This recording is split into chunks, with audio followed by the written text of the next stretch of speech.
Hey YouTube, what's going on? Hope you guys are doing well today. It is Sunday, August 16th, and it's time for a video. So this is actually what I have posted on my wall right in front of me here. I have a few things. The first post is the 5 fundamental truths from the book Trading in the Zone, which is a very simple thing. In fact, number one is anything can happen. So, having that in front of me is just something that keeps you grounded, right? So the only reason you would want to post things in front of you is so that you keep yourself reminded of certain things as you're working and as your day goes on, because as you know, in trading there's a lot of up and down. So it's very important to sit there and learn how to remain humble first of all, and how to remain kind of equilibrium zone and not kind of let yourself go on tilt or anything like that. Now again, then brings the argument that if you're posting this on your wall, is it going to make you follow it even less because you're seeing it and you become desensitized to it? So that's another way of looking at it as well. First one, and the first one is about confidence. So you only need enough confidence to do the task. Any more than that is hindering you. Remain a humble student in your aspirations, of course. So it brings you to the example of the person who's always sitting there talking away, and they're saying this, they're saying that. When it comes down to it, what are they really saying? And the answer is nothing. So I was at a party yesterday night and I was talking to my buddy, and he's saying, in a year's time, I want to do this. So as soon as he said that, I held him up on it. I said, hey, what did you just say? As we learn more and more about ourselves, we realize that a lot of the things we say are just things that we say, nothing more than that. So just be careful with what comes out of your mouth, what you let come out of your mouth, basically.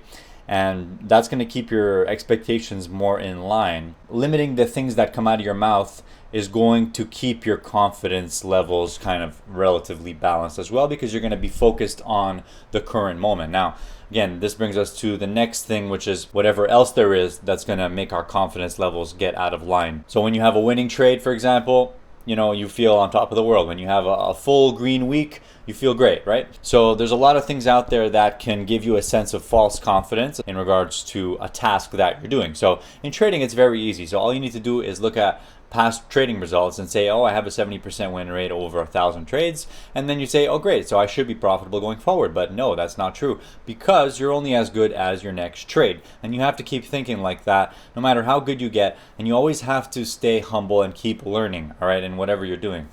That's not to say overload yourself with new information every single day. You definitely have to stick to your process and just keep grinding away at your process and be nitpicky, but also be extremely open and never sit there and get too excited about any one thing, for example, right?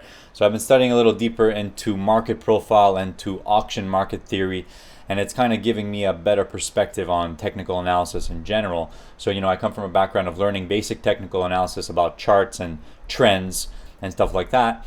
But now learning a bit about market profile is kind of opening my mind up to some more logical ways to read price action. So again, there's a lot of things going to be there kind of boosting your confidence and saying, great, you should do this, or you're awesome, you should keep doing it, right? You're going to tell yourself that you're really awesome and that you really need to keep going. The majority of the danger is when you're actually doing well. How do you continue to do well after doing well? And that's the issue, right? The pattern for me at least tends to be when I'm doing badly, I tend to jump out of it and then I do good for a bit. And then as soon as I do good and have some positive results, I'm very quick to go back to trading badly again. Again, I think it's all in the mind. It's all about your confidence levels and keeping yourself sort of grounded, right? So bringing us to the next point here, close your eyes, deep breaths to regain composure. So this is going to depend on your trading style, of course, but if you're sitting there in front of the desk all day in the morning, for example, you're going to want to take some moments to decompress and take some breaks, absolutely. So say you have a winning trade.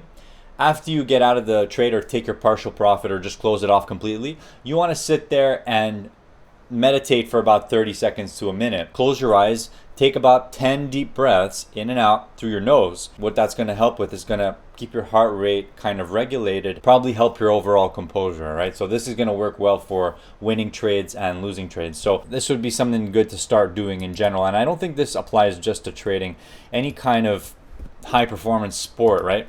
Where you finish a part of the job and now you need to kind of regain your composure, level playing field, and then continue going, right? So again, taking some deep breaths, closing your eyes is going to help with that. And again, obviously having a good schedule for your breaks. So having a 10 to 15 minute break every hour is going to be highly beneficial to you, whether you think about it or not. And then the trouble becomes, for people who tend to be, workaholic, or people who are just like very motivated in general. I'm a motivated person, right? I can sit there and stare at the screen for 3 hours. If you're a gamer, you know what I mean, right? But when it comes to trading and mentally exhausting tasks, you need to be real with yourself. You need to be humble with yourself. It all comes back down to being humble, right? Because you want to sit there and make money, but you need to also be realistic with yourself and say, all right, I think that a 10-minute break at this moment is going to benefit me positively, okay? It's going to give me an opportunity to decompress away from the screen and then come back with a fresh, clean slate. So the next few things are pretty simple. And just the third one is just in regards to respecting trends. And then the fourth one would be respecting rules. In the case like of rules about loss limits, for example. So what I said earlier in the video is that if you have this posted on your wall, what's gonna really happen? Are you really gonna follow it because it's posted on your wall? Not necessarily. But what could happen is that because it's posted on your wall right in front of you, is that you can actually become desensitized to it. And that's the danger with it, in fact. So now the question becomes, because I put it on my wall that I should follow the trend, is that gonna make me follow the trend? Or is that gonna make me not follow the trend even more, right? And again, because you see it every day, there's a chance that you can become desensitized to it entirely. So at that point, it's don't become desensitized to it. You need to respect it as if it's your holy grail, okay? Easier said than done, of course. Respecting the boss's rules. Well, this is if you work for yourself, basically. If you work for yourself, you need to sit there and make sure that you have strict guidelines and rules that you follow. Because in an environment of probability and risk taking, you need to know where your limits are. You need to know where your boundaries are, right? And in an environment that is essentially a gold mine, right? The markets are technically a gold mine. You can sit there and make money all day if you're good. Part of your brain is telling you, I need to sit here and make money. But then the other part is saying, but you hit your limit and you have to stop. So there's always going to be sort of a left and right conflicting idea there. And you kind of need to sit there and pave it away. The last thing on this list relates to what we're actually focused on as traders, right? So as a trader who's sitting there in the morning trying to extract some profits from the market, your main goal is essentially first to gather information from the market, right? By reading the tape, you're gathering information about the market and about the market participants. That in turn is giving you the information about the trades that are taking place in the market. So obviously the focus is on gathering information, okay? So once you have the information and you know what you're looking for, then your job is to manage risk, all right? So those are pretty much the two most important things. Some of us forget this. Your job as a trader is to manage risk, nothing really more than that, all right? The last thing, of course, I just wrote this kind of for fun, but paying yourself, of course, is quite important. I don't really have to say much about paying yourself, but that's why it's better in some cases to trade a certain amount of size that you can take a partial and then let some run in the case of a runner. The majority of time, you're gonna wanna lock in base hits with your trading, especially if you're on a generally short-term time frame.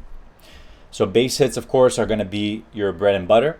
And you shouldn't take that for granted because a lot of times, especially when you are trading for a long period of time in the day and you might be having a mixed day, a lot of break evens, maybe a couple losses, a couple wins, you're gonna wanna have a slightly bigger winner.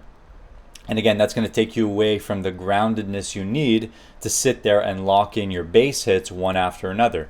Because again, after you have 4 break evens in a row, you're going to want, a 3R winner, which is going to stop you from being able to lock in your base hits. It's going to screw around with your objective view of the market, of course. These are things that we need to talk about and think about as traders to kind of keep ourselves grounded when we're sitting here working.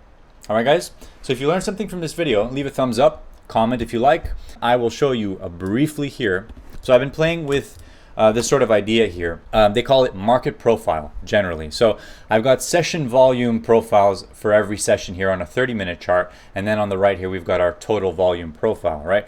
So generally what we're using this for is just to identify key price points, right? So it's a discretionary way of identifying the most important prices in a market, right?